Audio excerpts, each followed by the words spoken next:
I came here with Alistair Allan, who's our digital director, and David Elquist, the editor of Dazed Digital, and myself, Melanie, who looks after the marketing, overseeing all the social media.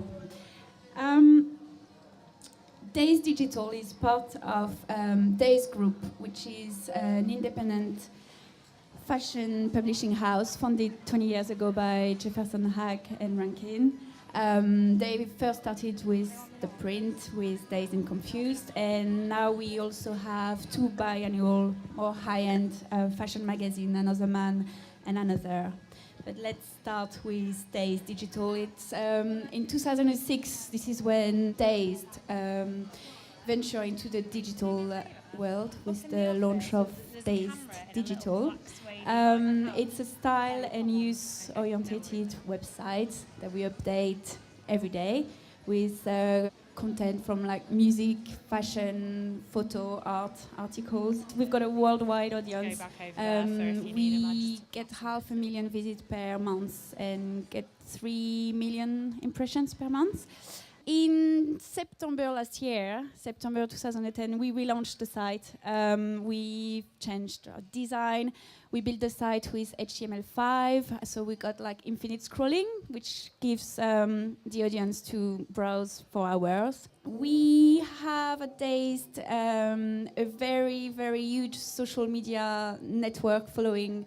We use Facebook, Twitter, Vimeo, Tumblr. Now David Elquist is going to talk to you about his work at Dazed Digital. Hi everyone, I'm David. I'm the editor of Dazed Digital. Dazed Digital is an online magazine. The big difference between Dazed and many other publications out there is that we are an editorial platform with all original content written for and by Dazed Digital. We publish about an average of 40 articles every week. And the content that goes on there mirrors what's in Dazed and Confused, the print publication. Like Melanie said, our editorial cornerstones are music, fashion, arts, culture, photography, etc. But the main difference between the print edition of Dazed and online is that we publish every day. We have daily deadlines, whereas Dazed and Confused have monthly, and Another Man and Another Magazine obviously have deadlines twice a year. But for us, it means that we can go deeper, we can cover more in depth, and cover more ground really on the websites. Saying that doesn't mean that there is a massive team behind Dazed Digital. It's actually less than 10 people all in all putting all this together.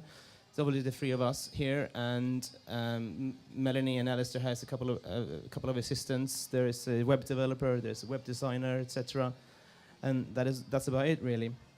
But of course we use a worldwide net of contributors helping us put this together, sending in stories, pitching stories, and just generally writing and photographing, styling, etc., etc.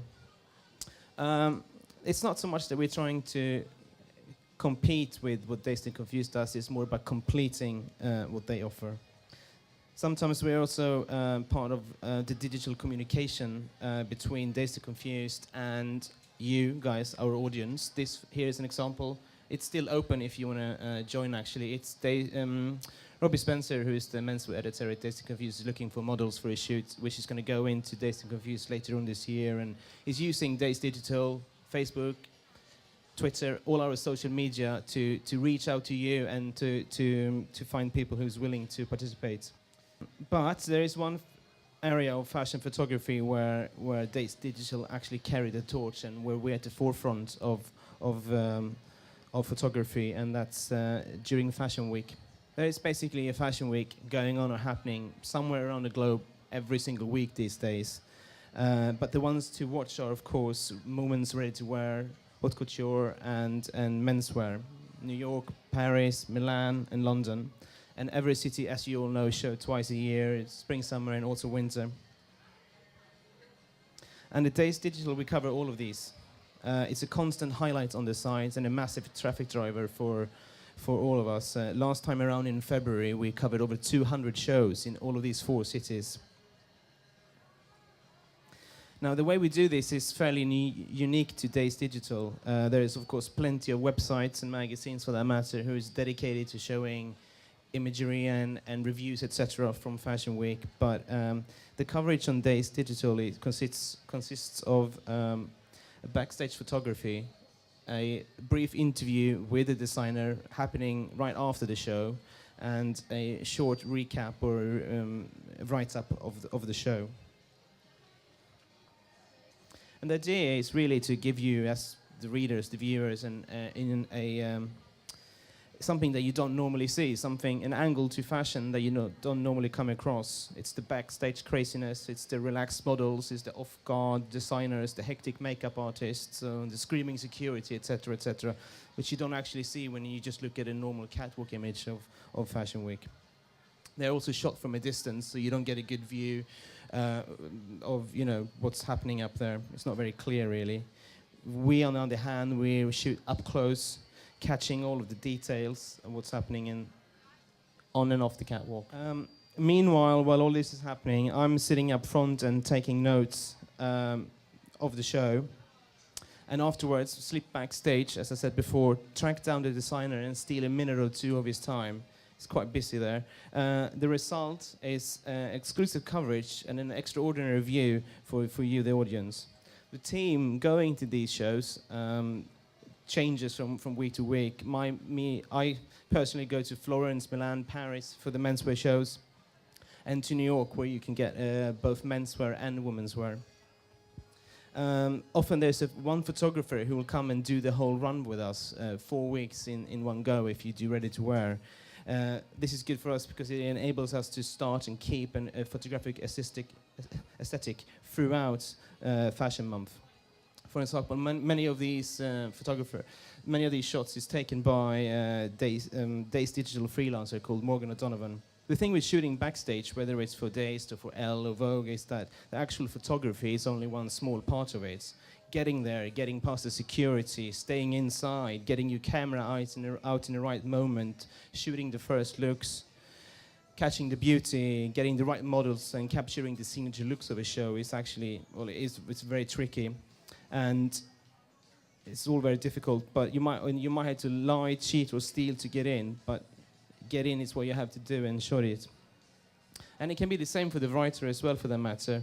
The crowds coming at you when you're about to go backstage is quite hectic, and the bouncers and other journalists sometimes make it resemble more of a rock show than a catwalk show, to be honest with you. Of course, the name Dazed and Confused, Dazed Digital, enables us to enter and to get in most places. But the truth of the matter is that in fashion frenzy, common sense no longer apply. Morgan, for example, has been known to jump through toilet windows, pose as a catering staff, or convince the bouncer that he's a late model just to get into shoots. And not that we're done for the day when this is over and done with. Having covered up to 10 shows in a day, it's not like we can then go out and join up a party or something. It's back to the hotel. Morgan has to upload and edit all of the images, file, send it back to London. For the writer, it's much the same. You have to gather your thoughts and your notes and put it all together. And when you've seen that many shows a day, trust me, they all tend to blend into one after a while.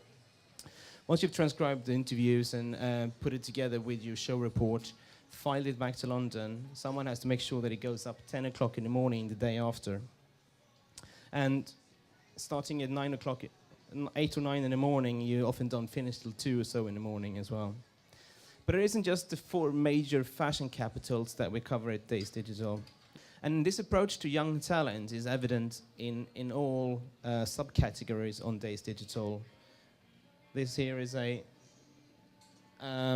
snapshot from a collective Rise page on Dazed.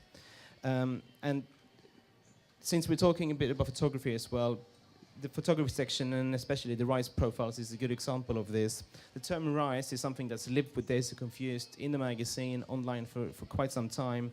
These days it's more focused online, and we feature a Rise profile on a musician or an art designer or an artist, a photographer, every single day on Dazed. Sometimes they come to us, and sometimes we just go and find people whose work we think is interesting. There isn't anything in particular that we're looking for. It's more about having a good eye, an individual style, or just an interesting subject. I'm going to give the mic to Alistair Allen, who's going to talk to you a bit about the future of publishing. Hi. One thing about the future that it's really hard to predict. So what we usually do is we look at the past and we try and figure out what we were thinking 10 years ago and try and apply that to, how we view the future today. So if you think about 10 years ago, if you wanted to, take pictures, make a video, if you want to call someone and go on the internet, you basically need a whole bunch of this stuff. Now, pretty much everyone can do that simply on their phone. And it's quite a revolution. It's changed the way we access content. And the iPad is doing a similar thing. Lots of people realize that it's changing the way we view publishing. And the future of content, it's not about these kind of Minority Report sort of multi-touch gesture screens. There's a few basic concepts that we have to understand for thinking about how to move forward in the future. And one of the biggest problems our audience faces is not how you actually interact with the content, but just about the sheer amount of content that's available. I mean, most of us probably go on the internet and start looking at Tumblr or some blogs, and we aim to spend maybe 15, 20 minutes just poking around. A few hours later, you end up you've wasted a lot of time. You haven't really accomplished anything, and you haven't got anything to show for it. You don't feel that satisfied, and you don't think that you've seen a lot of stuff that you don't really want to have seen. So two of the main concepts, the first one I'm going to talk about is personalization. Now, it's very important for us to put the right content in front of the right people. I mean, if we have a website that is showing you 90% of really bad content and only 10% of the good content, you're going to consider us not that great of an important site, just because there's not a lot that interests you. But if we can change the content to suit you, in a similar way that Facebook does, Facebook, you log in and it's a personalized page. And Google as well. Every search result is actually personalized. If you do a Google search and your friend does a Google search, that's actually you'll actually have two different views. So, and the way we figure out how to show you the type of content is simply by observing. I mean, there's active ways of trying to figure out what you like and what you don't like. I mean, there's the Facebook like button. But a lot of people don't actually use these. So we have to use statistics and analytics to look at how you're viewing content, how long you're looking at something, and how many times you return to look at something, or if you share something.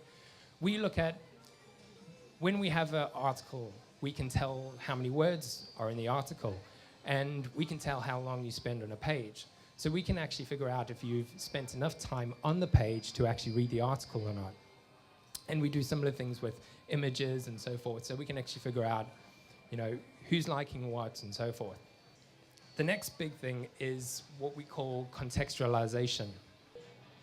Contextualization is about looking at the device you're using, looking at where you are, and looking at who you are and the kind of information. So it's a cross between personalization and using other information to put the right information through to you at the right time. And that's our next big step with regards to Dazed Digital, is creating this contextualized website. So wherever you go, if you access it on your phone, on a bus, or if you access it on your internet TV, we're going to be able to cater to you in a different way. So how long is this going to take? Well, roughly about 2 to 3 years before everything is rolled out. And you'll start to see other newspapers and other publications start doing similar things. But as far as a small publication goes, we're probably pioneering some of this technology.